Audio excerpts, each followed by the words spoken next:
Doa yang lagi sakit hati, kalau lagi sholat itu sebetulnya kita pada hafal. Rabbighfirli warhamni wajburni. Kalimat wajburni itu doa sakit hati loh. Artinya apa? Ya Allah wajburni, artinya ya Allah sembuhkanlah sakit hati saya. Sehingga di dalam sholat kita tuh curhat banget sama Allah. Misalnya di dalam sholat kita bilang iyyaka na'budu wa iyyaka nasta'in. Di dalam sholat kita bilang Rabbighfirli warhamni, kasihanilah saya ya Allah. Wajburni, sembuhkanlah penyakit saya ya Allah, sakit hati saya. Warfa'ni, angkatlah saya ya Allah, jangan sampai saya down. Kan lagi drop tuh, lagi jatuh. Warfa'ni, angkat saya ya Allah, bangkitkan saya ya Allah, bangunkan saya ya Allah. Warfa'ni, warzukni, beri saya ganti yang lebih baik ya Allah. Wahdini, beri saya petunjuk harus gimana ya Allah. Wa'afini, ya Allah kuatkan saya ya Allah, maafkan saya ya Allah dan atas kesalahan saya. Jadi kita tuh kalau lagi sholat tuh sebetulnya lagi kayak curhat gitu sama Allah. Sehingga oleh Nabi ketika Isra dan Mi'raj adalah membawa pulang sholat 5 waktu.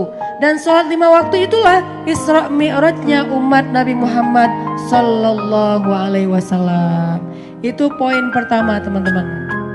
Jadi kalau sekarang kita udah gak ada alasan lagi buat kayak galau berlarut-larut, apalagi sampai kayak misalnya nggak ngapa-ngapain, sampai kita misalnya jadi menyakiti diri sendiri. Kadang ada orang saking galaunya kayak pengen bunuh diri gitu kan ya. Padahal sholat itu untuk orang beriman itu ketemu Allah. Makanya Nabi mengatakan beribadahlah kepada Allah, anta'budallah ka'annaka tarah. Fa'illam takun tarah fa'innahu yarak. Sembahlah Allah seolah-olah kalian melihat Allah. Kalau kalian gak bisa ngerasain melihat Allah, yakinlah Allah melihat kalian. Ini pentingnya sholat nih teman-teman. Dan di antara 5 waktu sholat, ternyata sholat yang Allah Subhanahu wa ta'ala langsung mendengar bacaan kita dari jarak dekat. Sholat apa? Sholat subuh. Allah itu langsung melihat kita dari jarak dekat. Kenapa jarak dekat? Karena sepertiga malam terakhir Allah itu turun ke langit dunia. Sepertiga malam terakhir Allah itu turun ke langit dunia. Lalu Allah bertanya kepada hambanya, ya ibadi, wahai hamba-hambaku, hal min dhi hajah. Apakah kalian punya masalah? Apakah kamu punya masalah? Sini aku selesaikan masalah kamu. Ya ibadi, hal min taib. Wahai hamba-hambaku, apakah kalian punya dosa? Sini aku ampuni dosa-dosa kalian. Sehingga sholat 5 waktu yang paling tinggi derajatnya di sisi Allah adalah sholat subuh. Sholatnya paling sedikit, cuma 2 rakaat. Tetapi dia paling tinggi derajatnya. Kenapa?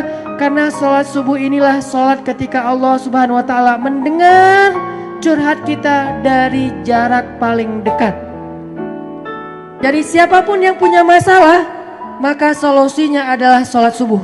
Siapapun yang punya hajat, maka kuncinya adalah sholat subuh. Siapapun yang punya mimpi, maka untuk mewujudkan mimpinya adalah sholat subuh. Siapapun yang ingin menjadikan keajaiban itu nyata, maka menyatakan keajaiban itu adalah dengan sholat subuh. Siapa yang pengen melihat mukjizat dalam hidupnya, sholat subuh. Kemudian sholat yang lain-lainnya. Tapi nomor 1 sholat subuh. Kalau sholat subuhnya udah mampu, insya Allah sholat yang lain semuanya ringan.